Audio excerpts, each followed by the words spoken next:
tidak terjadi kebakaran lahan hutan, kebakaran lahan gambut, dan itu adalah kerja keras kita semuanya. Dan kita juga ingin mengurangi sampah plastik di sungai maupun di laut.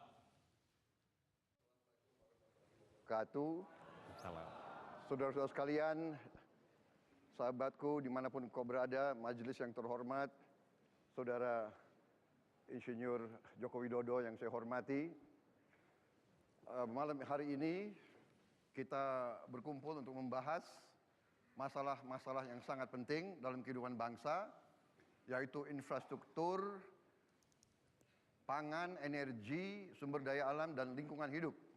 Ini bisa dikatakan inti masalah daripada kehidupan berbangsa dan bernegara. Kami punya visi bahwa justru di bidang-bidang inilah untuk menjadi negara berhasil, kita harus sungguh-sungguh membangun suatu kemandirian. Kita harus berdiri di atas kaki kita sendiri. Kita harus swasembada pangan, swasembada energi, swasembada air, agar kita bisa survive sebagai suatu bangsa. PBB sekarang mengatakan bahwa inilah 3 masalah yang utama tolok ukur keberhasilan suatu negara. Suatu negara dikatakan bisa berhasil kalau bisa memenuhi pangan untuk rakyatnya, energi untuk rakyatnya, dan air tanpa impor. Kami kalau berkuasa nanti, insya Allah dapat mandat dari rakyat, kami akan menjamin pangan tersedia dalam harga terjangkau untuk seluruh rakyat Indonesia.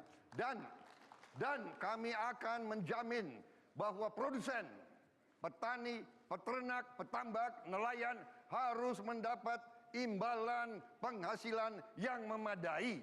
Itu komitmen kami. Kami juga akan segera. Oke, saya akan minta komentar Mas Nusron, tapi bukan mengomentari Jokowi. Saya akan tanya kepada Anda, apa yang paling tidak masuk akal atau tidak masuk dalam logika Anda dari visi misinya Prabowo? Swasembada air. Jadi kami ingin swasembada air tanpa dari luar negeri misalnya. Air kita, data itu masih berlimpah. Ini saya belum paham yang dimaksud apa.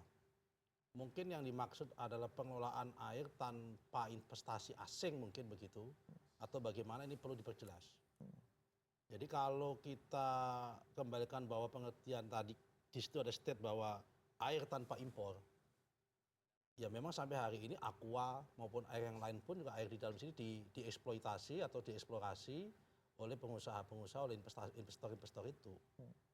Nah kemudian yang kedua, Pak Prabowo ini belum melihat secara utuh tentang ekosistem di dalam proses sirkulasi produksi pangan atau kebijakan pangan. Yang namanya pangan, itu kalau kita mau menjamin produsen, pasti juga akan ada korban. Namanya adalah konsumen. Kalau kita ingin memanjakan konsumen, pasti juga akan ada korban. Namanya produsen. Nah kalau tadi disampaikan akan menjamin imbal balik produsen secara layak, ini belum tuntas. Apakah kemudian harga itu menjadi mahal? Karena kita tahu bahwa produksi pangan di Indonesia ini jauh lebih mahal dibandingkan dengan produksi-produksi di luar negeri. Nah kalau ini yang dilakukan, maka jatuhnya konsumen yang sebagian besar juga adalah produsen kecil, itu juga akan terkena imbasnya karena dia ketika tidak panen akan membeli barang itu dengan lebih mahal. Nah karena itu di sini saya melihat belum utuh apa yang disampaikan visi misinya oleh Pak Prabowo tadi dalam level ini. Kalau dalam bahasanya Pak Rocky, ini belum visi seorang levelnya belum level presidensial.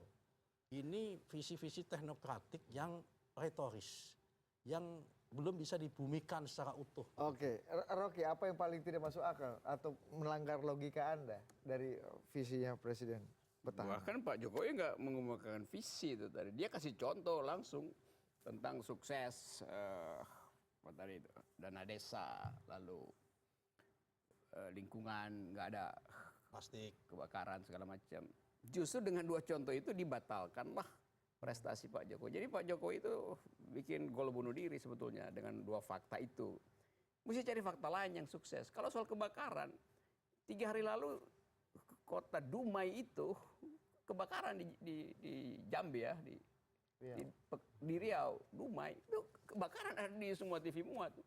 Jadi apa nggak ngerti bahwa hari ini ada debat, kenapa pakai data yang justru 3 hari lalu terjadi kebakaran itu satu tuh. Yang dua soal dana desa, iya kita tahu itu, tapi tidak dengan cara memberikan jumlah jalan yang dibangun.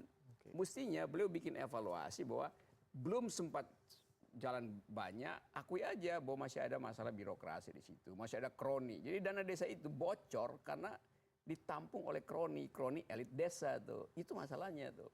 Jadi kalau dibilang visi, mestinya kami akan memperbaiki pelaksanaan perencanaan dana desa tuh. Karena koran muat semua itu. Jadi buat apa mengajukan sesuatu yang sebetulnya secara faktual koran bisa bilang, Jokowi bohong dong soal dana desa, bohong juga soal kebakaran hutan. Jadi bukan saya kritik, saya sayangkan bahwa pelurunya selalu keliru dikeluarkan tuh. Mungkin salah comot kertas jawaban waktu datang ke tempat debat sehingga kok salah itu.